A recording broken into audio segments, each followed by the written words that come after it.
À coups de nageoires, les tortues les plus vigoureuses tentent frénétiquement de quitter leur nid pour rejoindre l'océan.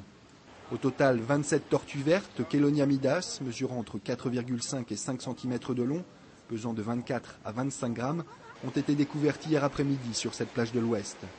Nées sous le sable, 2 à 3 jours plus tôt, le taux de survie est inférieur à 50% en raison du mauvais emplacement du nid. Les tortues qui ont survécu, dont celle-ci, essayant tant bien que mal de s'extraire de sa coquille, souffrent pour la plupart de lésions et de malformations. Souvent, c'est des petites tortues qui étaient coincées à côté de cailloux et donc ont été déformées par la présence de pierres autour des œufs.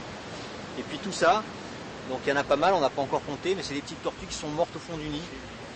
Donc qui étaient pratiquement arrivées à terme, mais bon, qui en fait soit ont été noyées par de la houle, soit qui n'ont pas pu sortir à temps du nid et qui sont mortes au fond du nid. Sur les 112 œufs pondus dans ce nid, 53 embryons sont retrouvés morts. J'ai remis les petites tortues mortes au fond du nid, je rebouche et puis on va laisser faire la nature. Ces bébés tortues seront ensuite transportés au centre de soins de Chelonia, placés en observation et soignés. 3 d'entre eux sont morts pendant la nuit.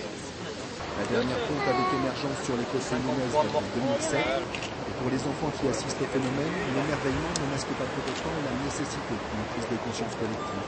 Il ne faut pas jeter les déchets dans la mer, il faut respecter les animaux qui sont dans la mer. Ils sont des êtres vivants comme nous. J'ai jamais vu les œufs de tortue éclore. C'est pas très fréquent malheureusement, mais depuis 2004, c'est la 14e ponte avec émergence qu'on observe à La Réunion. Donc ça, c'est plutôt encourageant. Sur cette ponte et avant même la découverte du nid, une trentaine de tortues a pris le large pour s'éloigner des côtes et des prédateurs.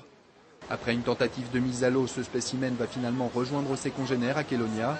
Une fois soigné, lui et tous les bébés tortues seront relâchés en mer avant peut-être, d'ici une vingtaine d'années, de regagner cette plage où ils sont nés.